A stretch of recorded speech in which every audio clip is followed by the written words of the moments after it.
So I'd like to thank Tatiana for asking me to talk about tics. This is a topic I continue to be very interested in, but I haven't given a lecture on tics for maybe 5 or 6 years now, so it was a good opportunity to update myself on the literature and find out what's happened. So Gilles de la Tourette syndrome, at least in English, this sounds like a beautiful name. So it's a beautiful name for a very unpleasant disease. At least the disorder has got a nice name. Where is the slide? Oh, here, I got it, yeah.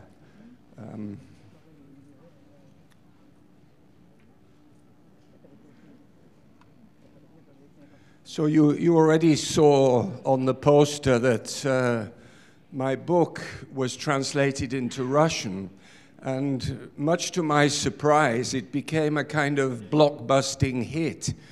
Because in England, the book was not very well read, but in Russia and in Ukraine, many people bought this book and continue to use it, which I'm very flattered about. So when I was a medical student, I read a book called Uncommon Psychiatric Syndromes.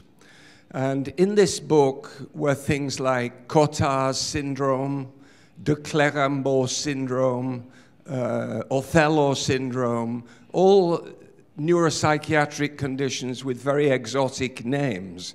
And amongst those were Gilles de la Tourette syndrome. And as a medical student, this particularly attracted me because I remembered that one of the features of Gilles de la Tourette syndrome was coprolalia. So this is the first thing most people remember when they think about Gilles de la Tourette syndrome, even though only a very small proportion of patients with this syndrome have copro phenomena. So I think that's why it stuck in my mind. So when I became a resident, a neurology resident, I decided to study tics. So I went to see the chairman of the neurology department at the National Hospital in London where I work, and he said to me, "Lise, if you study tics, you cannot become a neurologist. This is not a respectable topic for a neurologist to study, because this is a very rare psychiatric syndrome, and it has nothing to do with neurology. And in any case, we don't want to have these noisy, disruptive patients coming to the little hospital where I worked." So I didn't get much encouragement. And then not long after that, the Shapiros, who were two psychiatrists working in New York, published a very big Teutonic book on Gilles de la Tourette syndrome, in which they argued that it was a disorder of the basal ganglia, identical to, for example, chorea or Parkinson's disease. So they took, although they were psychiatrists, they took a very organic position in thinking about tics. So at that time, I suppose this book encouraged me to study tics. And we started to look for patients with Gilles de la Tourette syndrome. This was in 1980, when the condition was hardly known in England. So if you walk down the street and you asked people in the street, "Do you know what Tourette syndrome is?" Nobody had ever heard of it. It was so unusual and so rare. And the patients who had been diagnosed with the condition were often assumed to be psychotic. So there was a misconception about what this condition was in 1980. So I was desperate to find these patients. So we put an advertisement in the newspapers. Do you have tics? Do you make abnormal noises? And we managed to collect about 30 patients, and we published them in the Journal of Neurology, Neurosurgery and Psychiatry. And out of that publication came this book, which was introduced by MacDonald Critchley, who was one of my teachers, and some of you may know him. He was the president of the World Federation of Neurology. So what are tics? Well, they're fragments of motor behavior. So they don't look, and one can start to discuss, are they abnormal involuntary movements? Are they abnormal voluntary movements? Are they normal involuntary movements like hiccups or a sneeze? Or are they normal voluntary movements like doing this? Now, the Shapiros and many neurologists have called them abnormal involuntary movements, but they're not completely involuntary. As you all know, they can be partially suppressed by willpower. So I like to think of them more as abnormal semi-voluntary movements. And they are exaggerated, they occur in inappropriate space and time, they're often stereotyped, they're often very rapid, but some of them are more tonic and gradual. But when you look at somebody with tics, the movements don't really look abnormal. They look like, many of them look like gestures, normal social behavior gestures, but they're occurring in an inappropriate context. So they're not occurring in the right situation. So they can be confused with myoclonus because they're usually very rapid, but they're really different. And myoclonus is completely involuntary. It's impossible to suppress myoclonic movements. So sometimes I like to, when I'm teaching the students, I like to say that tics are a little bit like sneezing, so that if you try to suppress a sneeze, you can manage to do it, but it builds up a feeling of tension inside, which is only relieved when you sneeze, and then the relief happens. So the other thing that helps you to recognize tics is that they're quite easy to imitate. So Mary Robertson, one of my colleagues in London, is an expert at imitating tics. So they're much easier to imitate than chorea or myoclonus. And this is because they are actually fragments of normal motor behavior.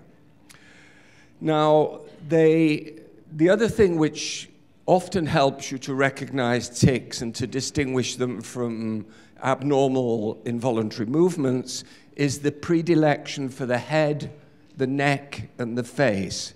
So most tics occur in the face, because it's the face, of course, which is responsible for most of our body language and our kinesics, and also in the head. So they're much less common in the limbs.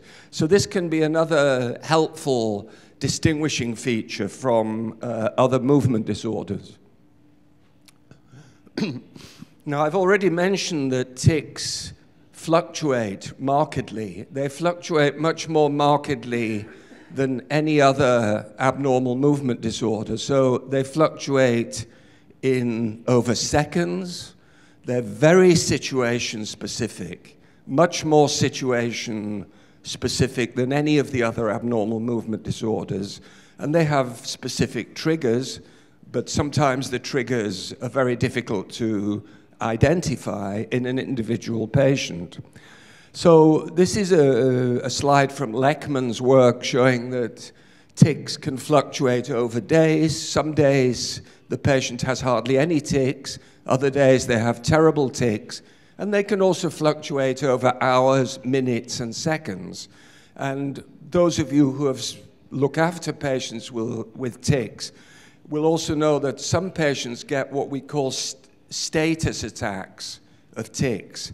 So these are attacks of tics that can go on for several hours, very severe, often triggered by anxiety, and then they disappear again. So the space and time thing is quite important.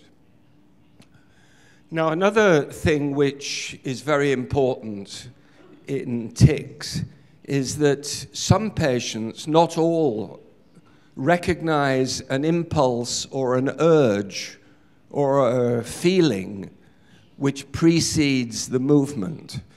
And many tic experts say that it is the sensation or the feeling which is involuntary, not the movement itself. Now, not all patients have this, but some do. And it's said that those patients who have greater awareness of the subjective urge which precedes the movement are the ones which have a better chance to control their tics. Now, I'm not sure that this is completely correct, because there are many patients who are not aware of subjective urges, but can still suppress their tics. So there seems to be a disparity in some patients between the recognition of the urge and the ability to suppress the tic. But recognition of the urge is very important in one of the main treatments of tics, which is behavioral or comprehensive behavioral therapy with habit reversal. Now, what you see on this slide from Leckman's work is that the distribution of the urges is not the same as the distribution of the tics. So that if you ask patients with Tourette syndrome where they feel these strange feelings, they're quite commonly in areas of the body which do not tic so much. So there is not a very close correlation between the positioning of the urge and the motor tic. And what is interesting, this is work from Ganos and Alex Munchau in Germany, in Hamburg. You find that the urges where tics are not very frequent are the ones which are most useful in inhibiting tics. So if you have an urge in the pelvis and a pelvic tic, you are more likely to be able to suppress it with the urge in the pelvis than you are in the much more frequent eye positions. So eye blinks are the commonest tic, and they are the most difficult tics to suppress with urges. So behavioral therapists have a lot of difficulty getting rid of eye wink tics. So this again shows that there is some difference between the tic inhibitory potential and the percentage of tic counts across body parts. Now, just to tell you a little bit about Gilles de la Tourette, who was one of Charcot's disciples, one of his most sycophantic disciples, and the one who transcribed all Charcot's Leçons du Mardi. This is Gilles de la Tourette, Joseph Babansky, Pierre-Marie. So these were the stellar disciples of Charcot. And at the time Charcot was practicing, the classification of choreas was chaotic. So he asked Gilles de la Tourette to help classify better the chaos of the choreas. And Gilles de la Tourette translated from English a paper called The Jumping Frenchman of Maine, which was published by George Beard. And he argued that if jumping Frenchmen existed, they should exist in Paris as well as in Maine, in the French-Canadian border. So he started to look for jumping Frenchmen in Paris. as part of his classification of the careers. And he didn't find any, but he found something quite similar, which he called the maladie des tics convulsifs. And like Parkinson's disease, it was Charcot who bestowed eponymous fame on him and called this new condition Gilles de la Tourette syndrome.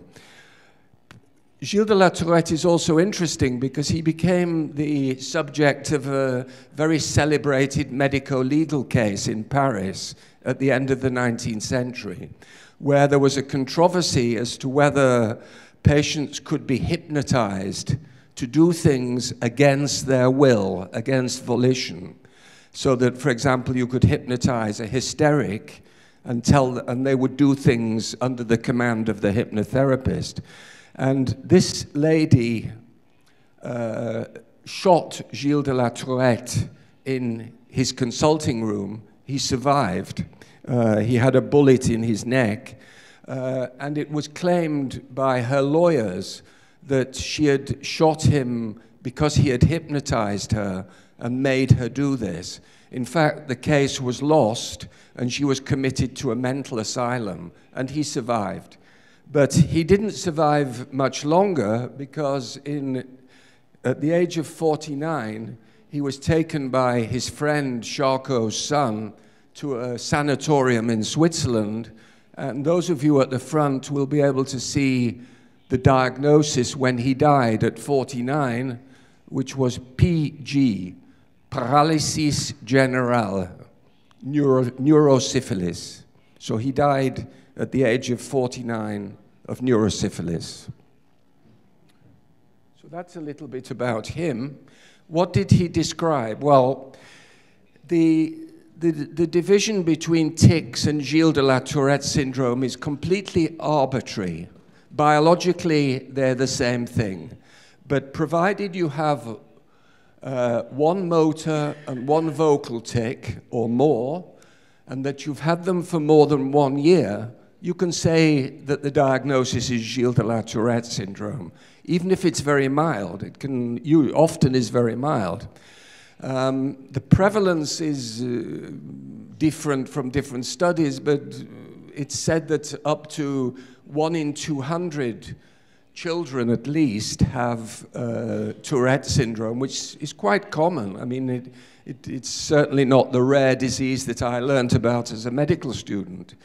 And what is quite interesting is that in childhood, there are 3 to 4 boys to every girl, but by the time, if the tics do not disappear, by the time you get to adult life, the sex ratio is only 2 to 1. So women become relatively more common.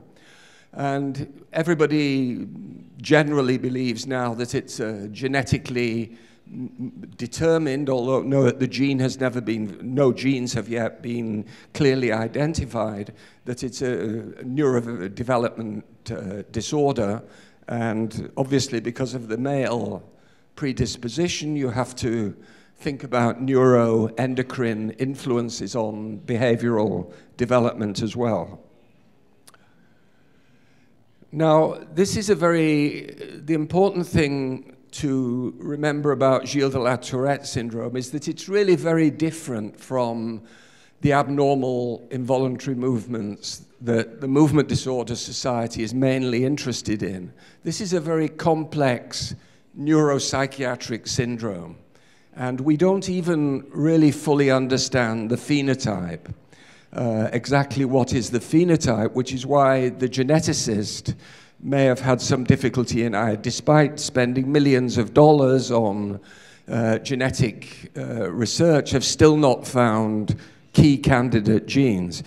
So only about 1 in 6 patients with Gilles de la Tourette syndrome have a pure tic disorder.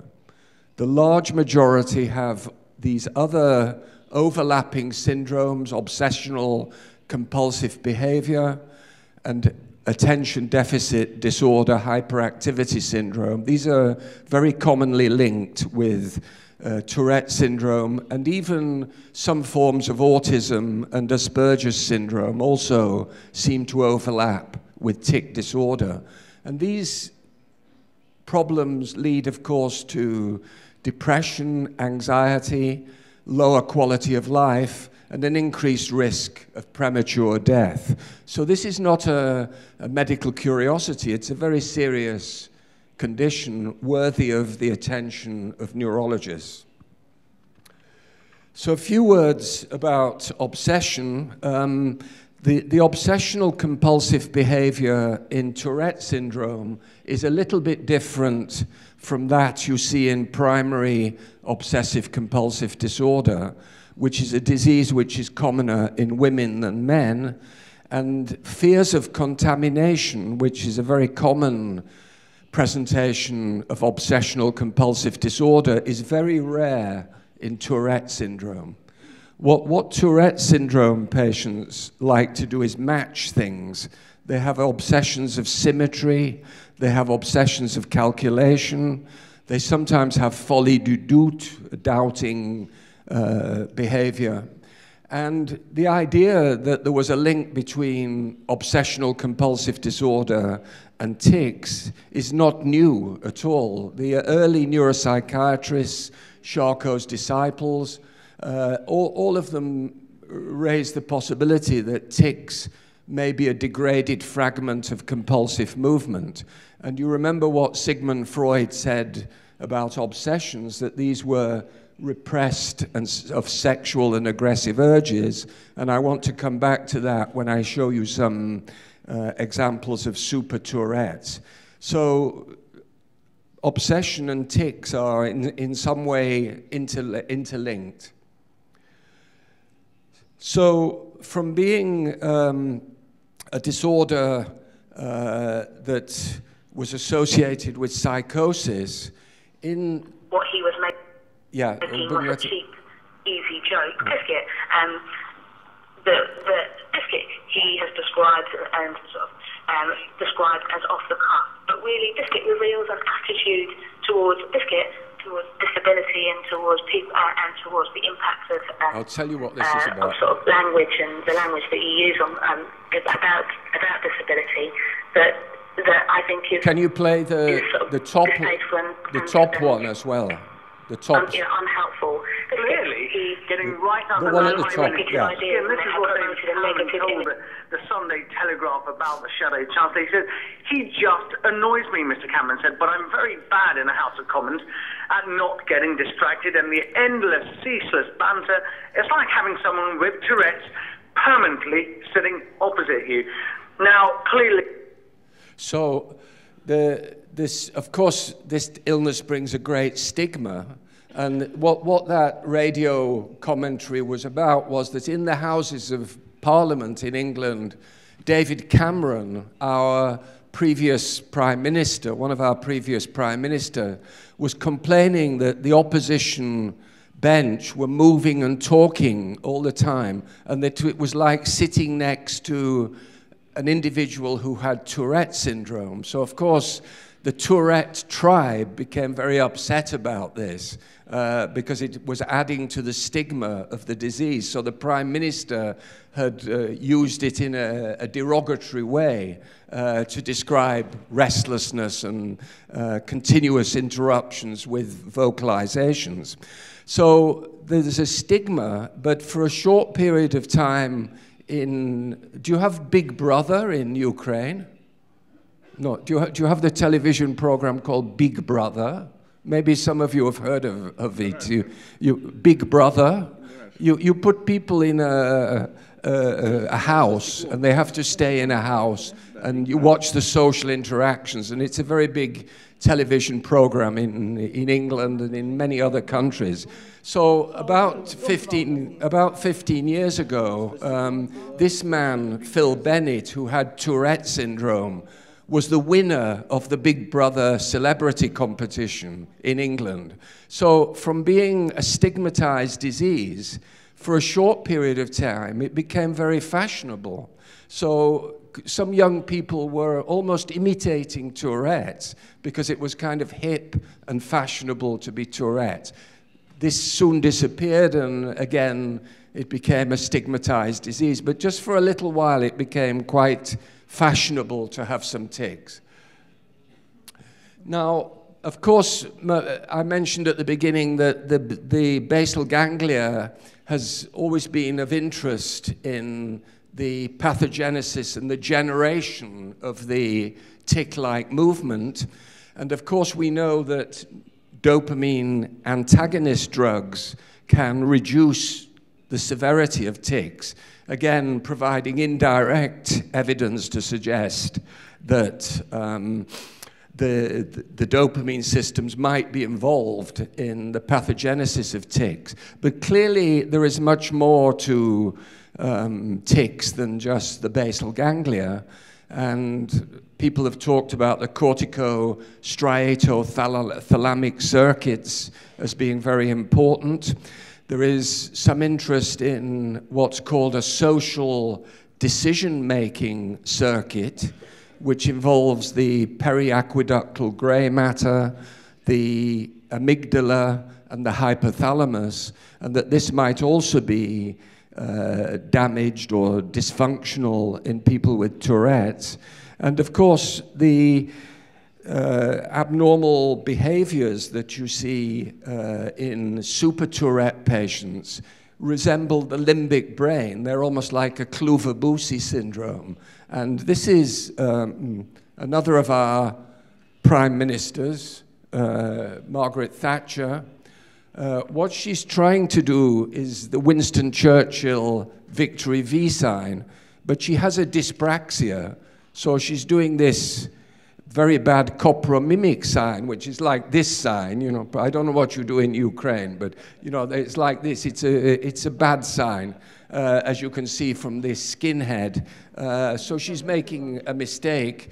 And you can see watching her is Lord Owen, who was very involved in the disputes in Yugoslavia, the former Yugoslavia.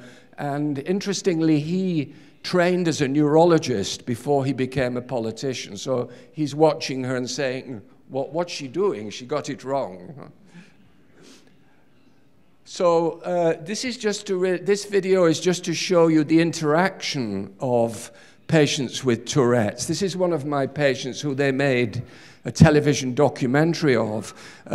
He had been considered to be psychotic when he was a young man, but he's adapted reasonably well. And what I want to show you in this video is how quick-witted and how hello, I'm Heather from Citizens Advice Bureau in Galashiels. So you'll see several Tourette. Fuck off, nosy. Absolutely.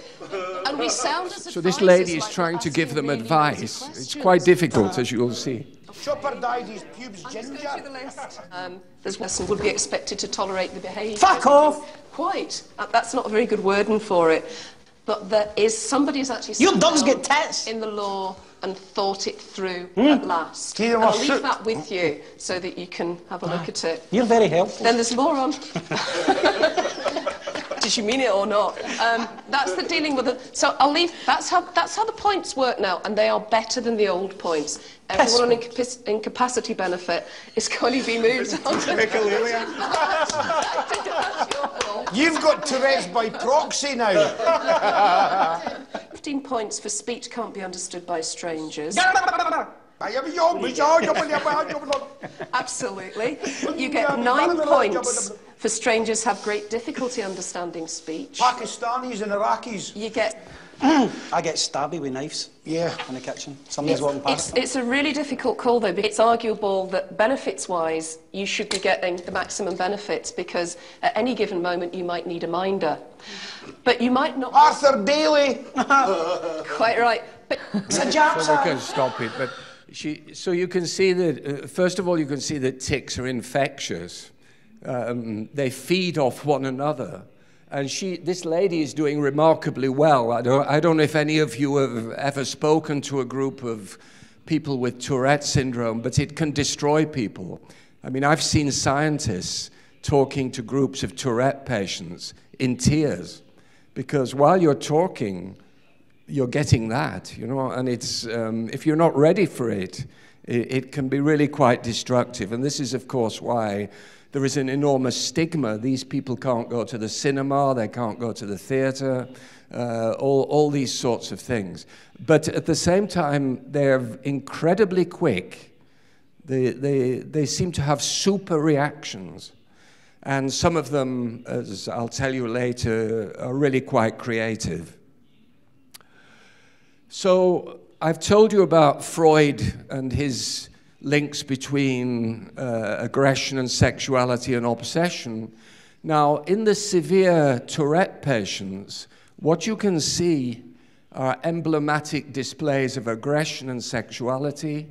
You can see the body language of anxiety, you know, the fidgety, restless. You can see matching and symmetry compulsions and echo phenomena. And you can see a particular type of self-injurious behavior, neck jerks, body punching, and head banging. And some of these movements, as I've already said, are very primitive Darwin-like facial expressions. So the expressions that the Tourette patients make are quite similar to some of the emblems that Jane Goodin, who studied chimpanzees for years, characterized. And this is George Bush, it's a kind of funny thing just to show you that humans and monkeys with primitive language, body language, can be quite similar. So this is a 4-minute clip, and I want you to look at the emblematic displays of these super Tourette patients. So these are the very severe cases.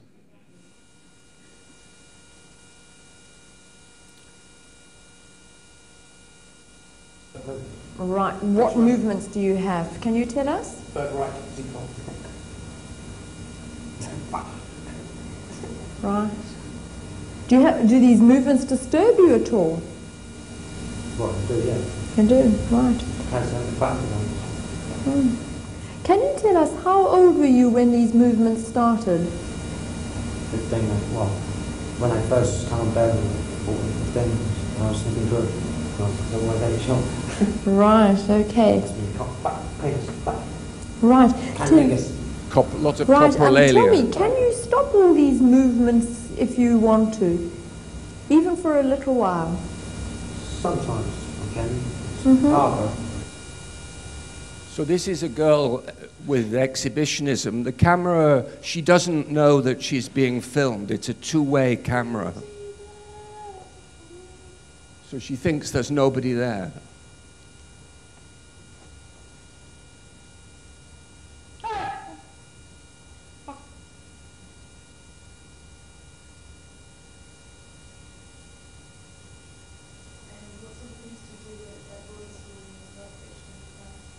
I go swimming.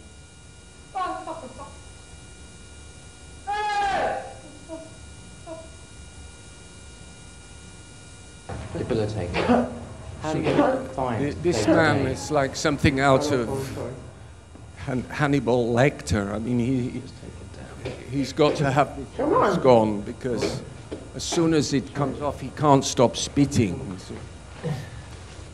Tell me something, if it's uncomfortable, we can put it straight back on. It's uncomfortable. You're all right? As long as you're all right. Yes, I'm fine. How do you find people's reaction to you, particularly in public? Unwanted. You've got a mask or something? Yes, I can. No, I don't get any thoughts. Unwanted, no. Look, 1 minute. Come on! Send him in a stretcher. So he has to keep this, it's a shocking case, really. I mean, he has to keep this mask on. And this is another fellow who you'll see. I'd like to be able to sit with these people. He's kind of very restless, very anxious. I can't protect myself in a fight because ticking like this I have very little control over, especially when I'm anxious. And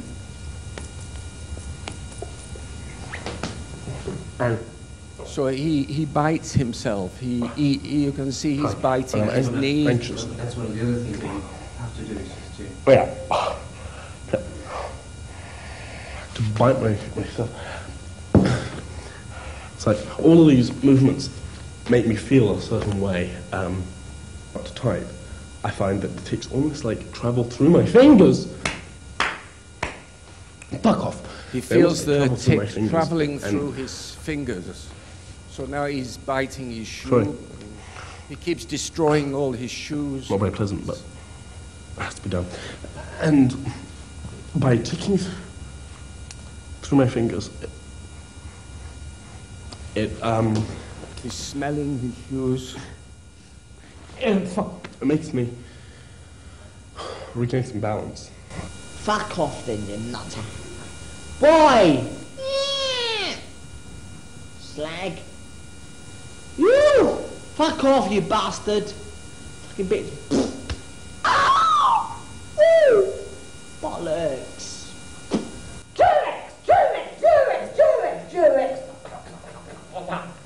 Durex for the line. See, I even use brand names. So he's got long strings of interesting corporal phenomena. Liquidized lumps, yeah. What a bloody mess.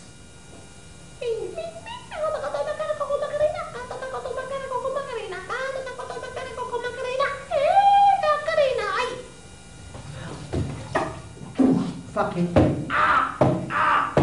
one more.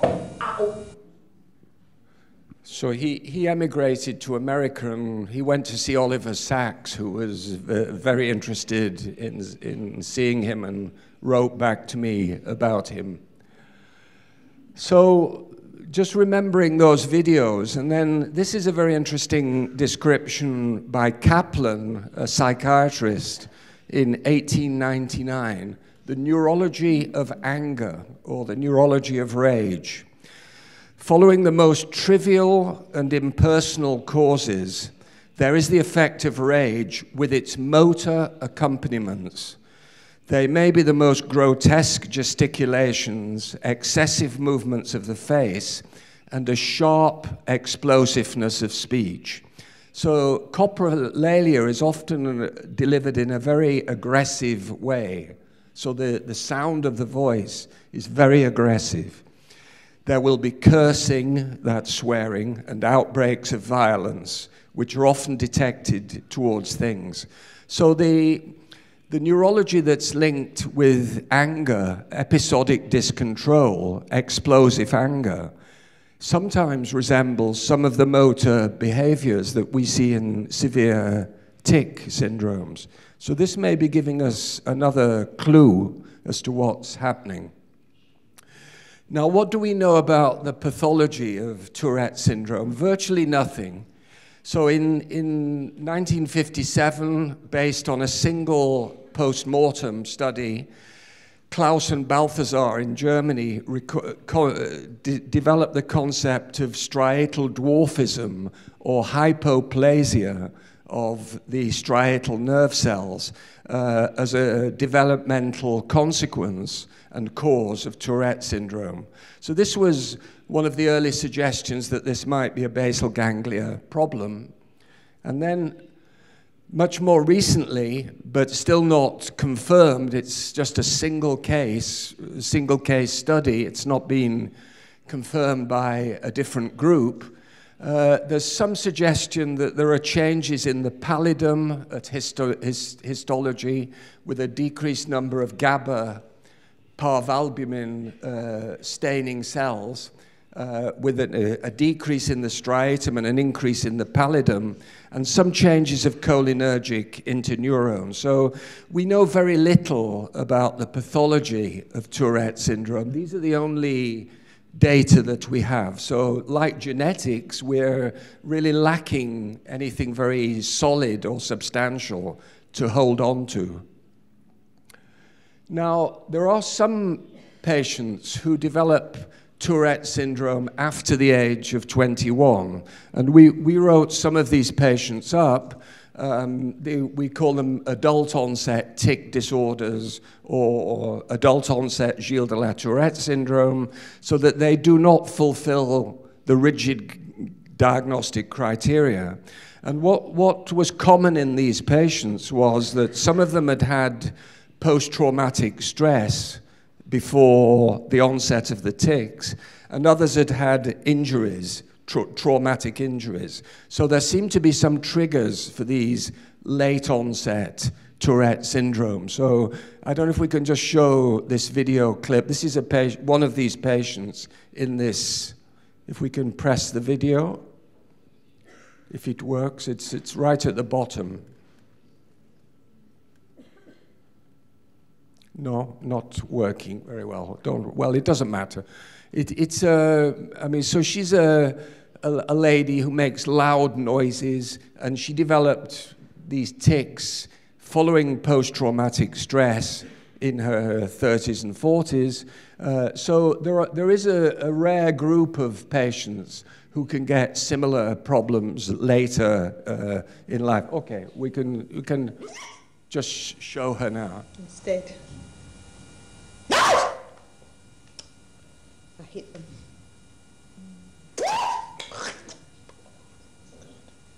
So as a child, she was normal, no tics, no obsessive compulsive problems.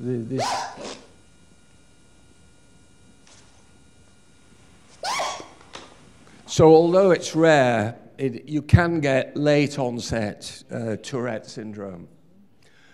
Okay, so some of you may be familiar with this. A few years ago, there was an outbreak of what was called mass hysteria in an American city where many young women developed abnormal movements. So can we show the clip? So they called it mass psychogenic illness.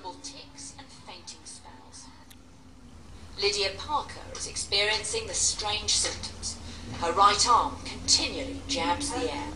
I can't stand for more than about 2 minutes, so I'm in a wheelchair, and my vocal and tic, everything gets really bad at night. The doctor who's treated most of the teenagers believes this is a form of mass psychogenic illness, a rare disorder often called mass hysteria. I personally have never seen anything like this before. It is very, very remarkable. Enter the famed environmental activist Erin Brockovich, once portrayed by the actress Julia Roberts. Ms. Brockovich wants to know whether a toxic chemical spill back in 1970, which happened 3 miles from the future high school, so that was the school. All the victims came from the same school. There are other people coming out reporting that they lived close to this spill site, that their family is experiencing health problems. Members of Erin Brockovich's team visited this rural community. They want to know whether... So this is what happens when famous people get involved with clusters of disease.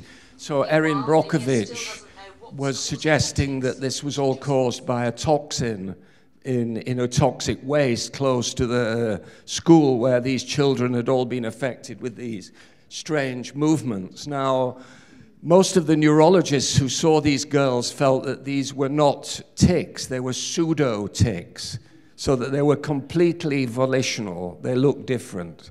And I think what's happened is most of them have recovered. Some have been left with psychological problems, but the abnormal movements have disappeared. Now, there is a way neurophysiologically of trying to distinguish psychogenic tics from tics. But this relies on the patient having a fairly frequent stereotype tic so that you can back average and record a large number of movements. So if you have psychogenic tics, you have an early Bereitschaft potential here, whereas in most patients with tics, you either have no Bereitschaft potential or a late Bereitschaft potential. And in cases of myoclonus, you have no Bereitschaft potential at all. So through neurophysiology, it might be possible to distinguish in some patients psychogenic tics from ordinary tics. And this is also quite important because some patients with tic disorders embellish their disorder with psychogenic tics. So some of the status tics that patients with tic disorders have may be psychogenic, mixed, like epilepsy. You know, some patients with epilepsy can have pseudo-seizures as well as genuine seizures. So this may be a helpful way of distinguishing. Now, I've learned most about tics, as I have in most of medicine, from listening to what people with the disease say about their disorder, because that's how we learn in medicine. We listen and we learn. And I think this description by Peter Hollenbeck is a very good description of what it's like to have Tourette syndrome. So I'll read it to you very quickly. I finally apprehend the magnitude of the background noise that I have been experiencing for decades. The people around me do not share my tics because they do not hear the drumbeat. They do not feel the sensations without sources, do not have irresistible urges to pause in mid-sentence, do not receive strict internal commands to trace with their eyes in mid-air the shape of each of Aristotle's regular solids, and so on in endless, bewildering variety. Finally, and most important, I feel convinced that this complex, challenging, enigmatic internal world is the core and essence of Tourette syndrome. So this has led to ideas such as this suggestion by Alex Munchow and Ganos, the theory of event coding, so that there is misplaced learning. That Tourette's is a kind of learning disorder leading to inappropriate habit formation. And it's due to a binding between external stimuli, for example, the urge, here, which is a perceptual sensation, leading to an action, and then a feedback back to the urge. And this you can use to explain echo and copro phenomena too. And of course, the movements lead to all these problems, so that if you pay attention to a tic, it'll make it worse. If you distract the patient from the tics disappear. So behavioral therapy is designed to try to draw patients away from the habit of thinking about ticking to something else. And one of the characteristic features of tics is that if the individual is involved in something that they like doing, and it involves and requires attention, the tics temporarily disappear. They go away, and then they come back again. And I just wanted to, of course, I've told you a lot about the morbidity of tic disorders and how devastating it can be on quality of life. But there may also be a positive side, and one of the great achievements of my friend Oliver Sacks was that he emphasized the positive of neurological disorders, so that he tried to tell sufferers with these diseases and everybody, the world, that although these people had deficits, they often had gifts too. And one of the gifts that people with Tourette syndrome may have is that because they're very fast, they may be good sportsmen, and they may also be creative in the arts, such as in music. And this is another patient, a jazz drummer. Rhythm and Tourette syndrome has been intertwined from the first day I found drumming on a table could mask my jerky hand, leg, and neck movements. So he realized that when he was drumming, he could get rid of his tics, and that the drumming would discharge the excess energy in a more appropriate direction. So every impact of the stick became a feedback signal, and my hands learned very quickly how to make the sticks dance. I also began to associate sounds with movement patterns, which is I think this is very interesting. I also began to associate sounds with movement patterns. So if we could, this is a patient of mine who is a concert pianist. So he's And he plays, so yeah, let's play the video. So he's called Nick Bloss. I stick my fingers in the sandwiches. It's a wash. I'm almost dizzy and spinning. I want to spit in the waiter behind the bar's eye. It's like something's inside of me making me do things I don't want to do. And then the other video.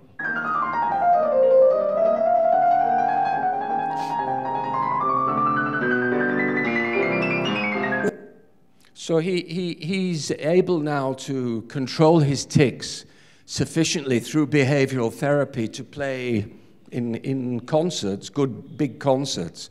And he links very closely his tic disorder with his musical appreciation. And when I was in the United States, this is a long time ago, I had the fortune to go to one of the Tourette chapters where they were doing what are called drum circles. So they were using music as a kind of therapy to channel energy in patients with Tourette's. And so they were all doing this. So if we could play it a bit louder.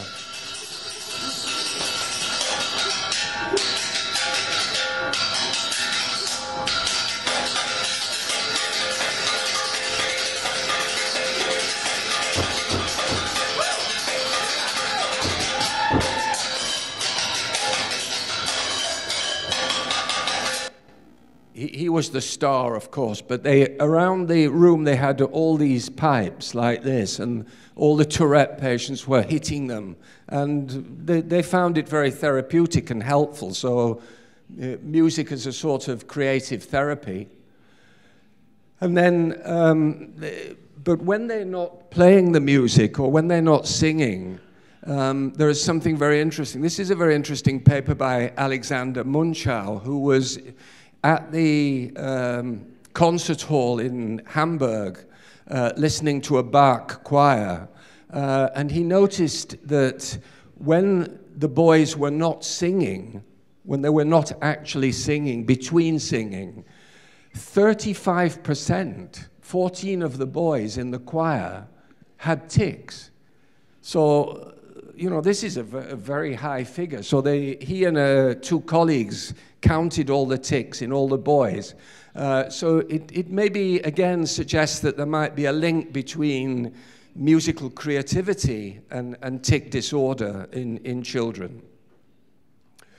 Now, this is another rare variety of tics, which brings Gilles de la Tourette's Jumping Frenchman together with Maladie des tics convulsives, Gilles de la Tourette syndrome. So there are a few patients who startle or surprise generates tics. So these tics are distinct. We've called them reflex tics. You don't see a Bereitschaft potential before the movement, and then the patient has a tic, but it's triggered by a startle.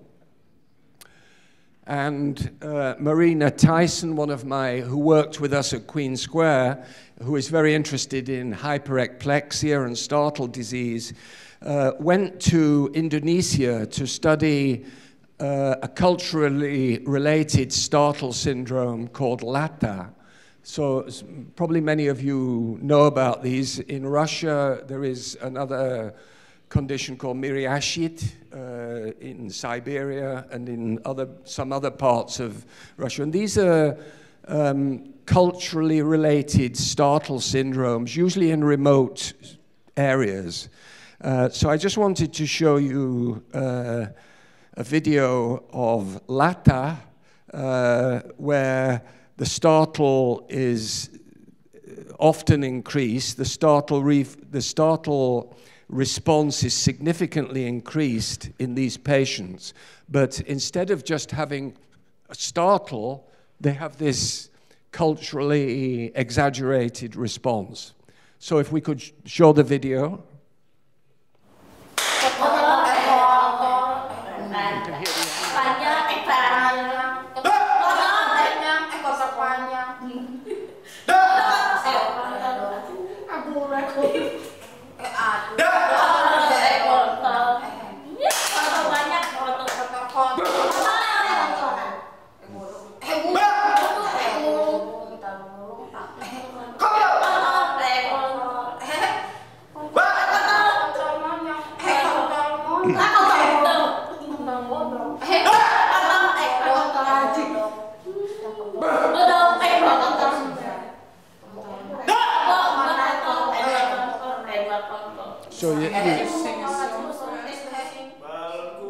So you can see they have a lot of echo phenomena, startle, but it looks different. It's a bit different from Gilles de la Tourette syndrome. It shouldn't be considered the same, but you should look out for these interesting neuropsychiatric disorders in Ukraine. There are probably some others still to be discovered, because when I went to Istanbul, I saw this man who works in the Grand Mosque, in the Grand Bazaar in Istanbul.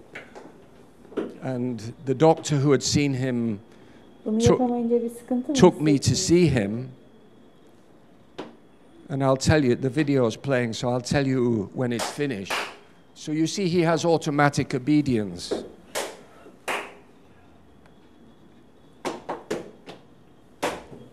And the doctor has told him, please do not copy what I'm doing. You must not copy what I'm doing. But he still does.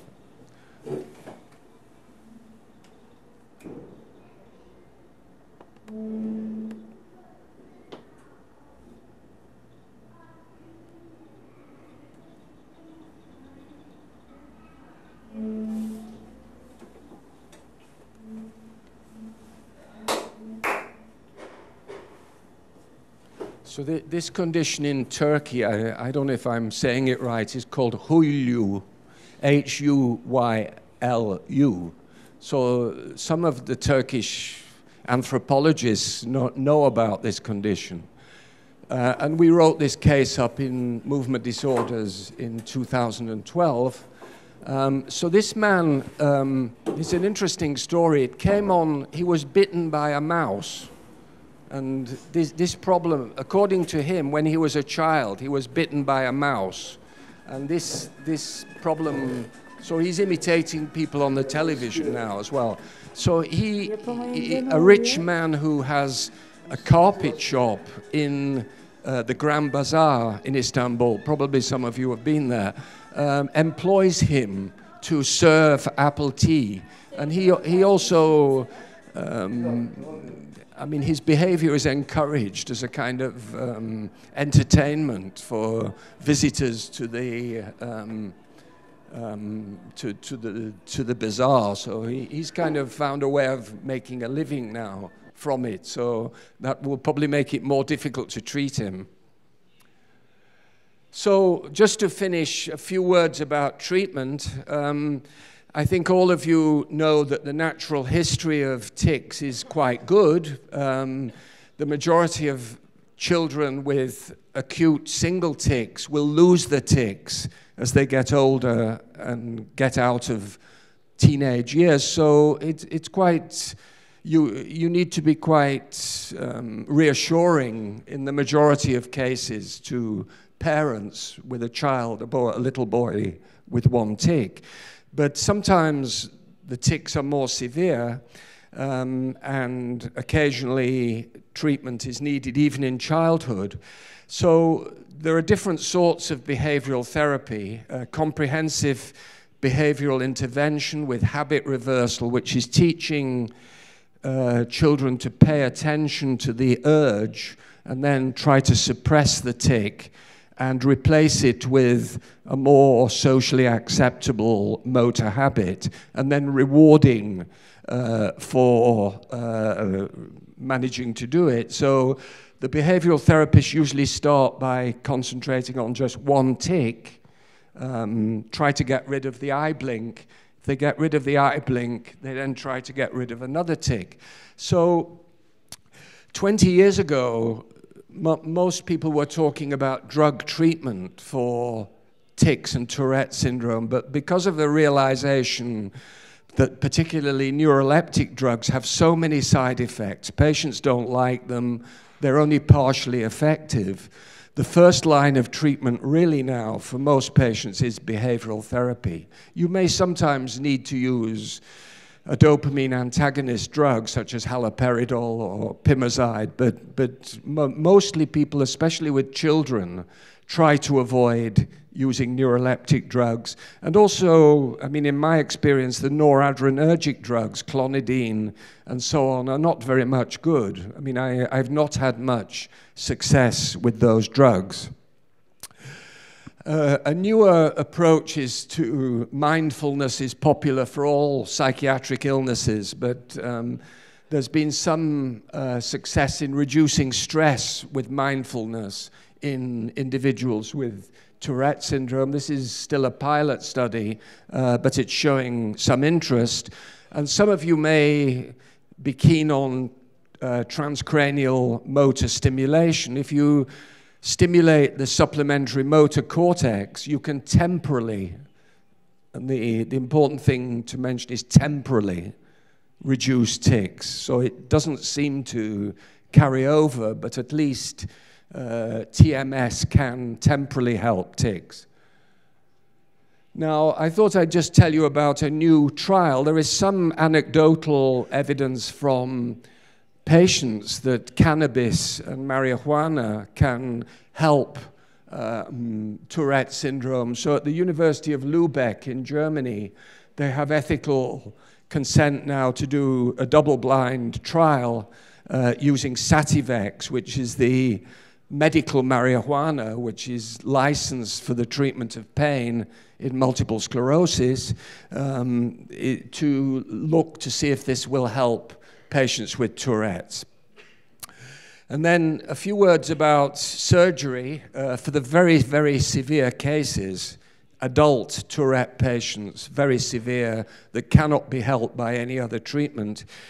When I was writing my book on Tourette's, one of my patients had a limbic leucotomy, which was making lesions in the anterior cingulate cortex, and it was very successful. So he had 1 centimeter diameter lesions in the inferior cingulate gyrus and the anterior hypothalamus, and before surgery on PET scanning, you can see that there was caudate hyperactivity, and then after the lesion, this disappeared, and his urge to break windows, destroy clothes, self-harm, and coprolalia all improved substantially for more than 2 or 3 years. And then more recently, of course, there has been, in the last 10 years, interest in deep brain stimulation in Gilles de la Tourette syndrome. Again, I emphasize the most severe cases are the only ones that should be even considered for this. And we don't really know where to put the lesion. So all the different surgeries have all been in different places, and you could add the amygdala to this list of possible stimulation sites that might be interesting. So there are 39 articles of 100 patients with 9 targets, and success has varied from clinical benefit, reducing tics on the Yale scale by more than 96% in an individual patient, to less good results. So the data is very difficult to interpret, and the duration of follow-up is quite short. At Queen Square, we have been using the pallidum, using the globus pallidus internal segment stimulation, and we published our results on a few patients a few years ago. Some of the results are good. If I can just show you these 2 video clips. So this is the patient before surgery.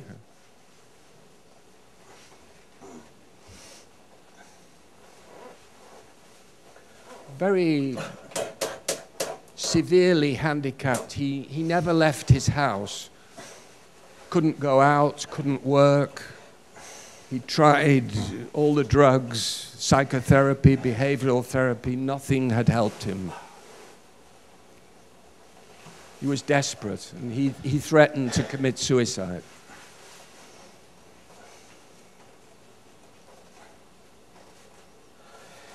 Okay, we could show the second one now. I mean, of course, it's easy to fabricate these videos because Tourette's comes and goes. You know, I could show you anything. I could make it up because it varies so much from minute to minute. But the results were pretty good with him, and he was pleased that he'd had surgery.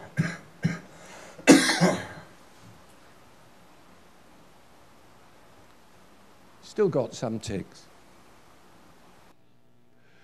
This is another boy who we reluctantly operated on. You'll see the video of him soon, but he was having movements like this, so that you can see on the MRI all these little non-compressive myelopathy changes with posterior cord lesions. You can see them here, here, here, here, here. So he was damaging his spinal cord through his tics. We can show the video of him. I'm a different person. So he's one of the few children that we operated on, because I think it's very, you have to be very careful about operating on children because the natural history is potentially of big improvement. So this is what happens to him. You'll see these movements.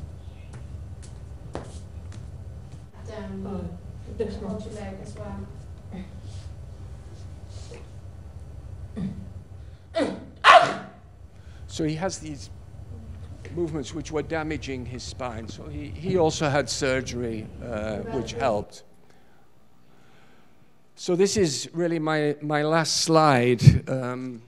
It's to remind you that this is a disorder with serious morbidity, at least in the severe cases, that it is a topic that neurologists should be interested in, but that the biological model is not very satisfactory for studying it. It's a complex neuropsychiatric disorder, so that it's no good using the models that we use to study chorea or myoclonus to study tics. You need to be a bit more expansive in your thinking. So this is another patient which I think describes very much what it's like to have Tourette's. This syndrome has devastating effects on attention, mental processing, self-discipline, willpower, and memory.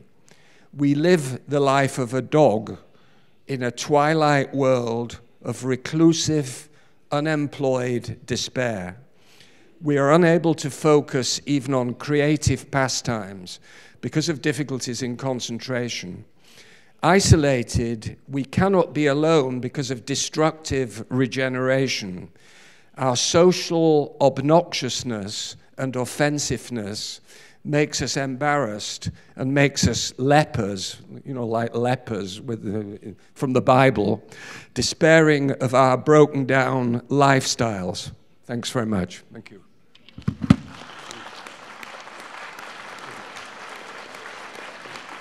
Thank you very much, Professor Lies, for a great lecture. Can I have one question? I want to ask, could the tics transformed from one body region to another? For example, begin in childhood in motor tics like blinking, and then to the neck muscles, and disappear in the muscles of eye. And another one question, could simple tics, simple motor tics transform to the Gilles de la Tourette syndrome? Okay, so the answer to your first question is that some patients have one tic throughout their whole life, and it never changes. So they might do this, and they never get anything else. It just stays like that.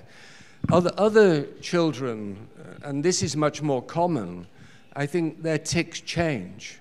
So, and why and how they change is very, very interesting. And some of my patients told me that when they go to Tourette groups, they learn tics from other children, so that it's like an infectious thing. Now, when you do behavioral therapy, sometimes what happens is you can get rid of the eye wing and they get a tic somewhere else. So, you know, you think you're great, you know, I've got rid of the eye tic, and then they start ticking somewhere else.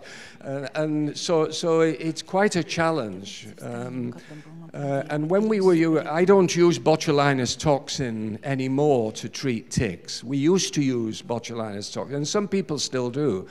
But sometimes when we injected for an eye blink with botulinus toxin, we cured the eye tic, but they got a tic somewhere else. So, you know, this is something that I think we don't really understand very well, but the tics can certainly move around. They can certainly move. Right, that was your second question. So, yeah, I mean, you know, everything begins with one tic. Patients who present with a vocal tic are more likely to go on to get Gilles de la Tourette syndrome. But remember, Gilles de la Tourette syndrome can be just 2 tics. So you can have a wink and a ooh.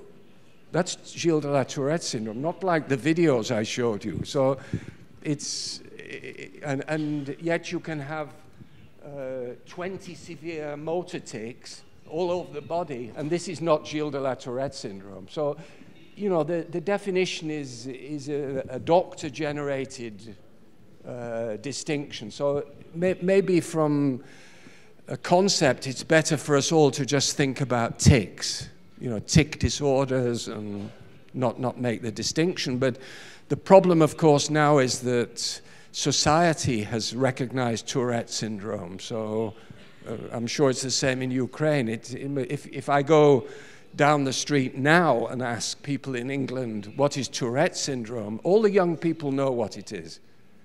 30 years ago, nobody knew what it was. So it's become a label. Yeah. Thank you. Yeah. Thank you so much for a really good talk.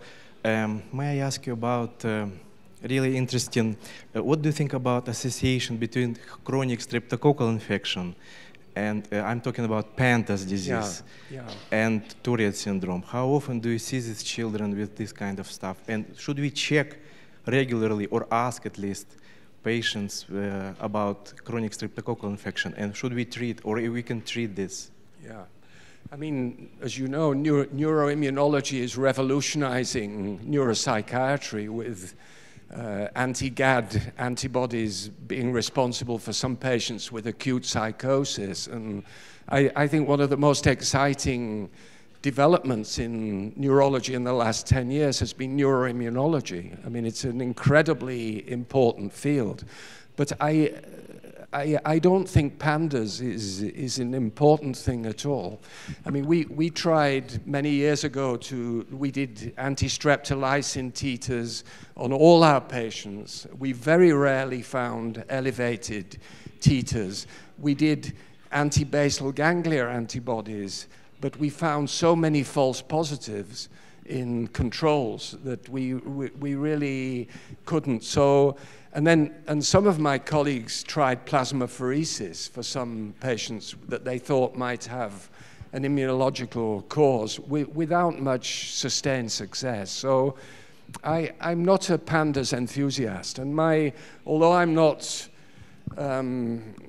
at the front of tic research anymore, as I told you, I haven't lectured on it for 5 years. My understanding is that in the tic authorities, pandas is dropping. It's less hot news than it was 15 years ago. That doesn't mean it's not important. It might be, but I'm not sure. Okay. Thank you. Thank you. Thank you very much, Professor, for your coming and for your very interesting lecture. It was great. But I have a very maybe strange question. They're always the best. Why your patients in your cases were so severe? Why they didn't have treatment before you have photo them? Because they have so destroying problem, so severe, so bad symptoms, so they had to be treated before. I'm sorry for your question, but it's a very good question. It was very strange for me because I thought that if their doctors saw their depression, their social problems, they had to prescribe them neuroleptics. Okay, so first of all, you probably noticed it's quite an old film. Some of those videos are from when I wrote the book. And I think if I talk to my colleagues now, they don't see so many patients like this. But of course, these are I am showing you the most extreme cases. This is not representative of Tourette syndrome, but I'm showing you those because maybe we can learn through these strange behaviors that they have, something about the mechanisms for tic and Tourette syndrome. But I should say that all of these patients had treatment, and it was unsuccessful. So don't be so optimistic about treatment. I mean, these are patients, at least the video of the very severe ones, these are, of course, the sort of patients that you might now consider for surgery, because behavioral therapy didn't help them, and neuroleptics didn't help them. They stopped taking neuroleptics because it didn't help them at all. It made them worse. So, but the ones I'm showing you is like the most severe cases. So these are very rare to see these patients. But I'm sure you can see a few in Ukraine like that. But why? Of course, one question is why are they so severe? And why are the others not so severe? I don't know, but it's important, yeah. I ask in Russia. Okay. Okay. Профессор Лис, почему, как вы думаете, когда один человек начинает зевать, то по всему залу проходит пароксизм зевоты? Когда один человек начинает кашлять, то по всему залу начинают кашлять. Когда один начинает аплодировать, то по всему залу начинают аплодировать. А почему икота так не распространяется? Разные механизмы, и это имеет отношение к механизму тиков? I think we can learn. I think we can learn from those things. So, yeah, it's interesting. I mean, hiccup is a normal involuntary movement, but so is yawning. But they must be different. But how are they different is the thing. But you're right. I mean. The fact that the patients copy tics from other patients suggests a similarity with yawning, yeah, for example. So I don't know, but I think we can learn from that that thing. And also, of course, you can suppress a yawn. And do you think sneezes are infectious? No. So sneeze is like hiccup. I mean, if I sneeze, you won't start sneezing, no? Maybe you will.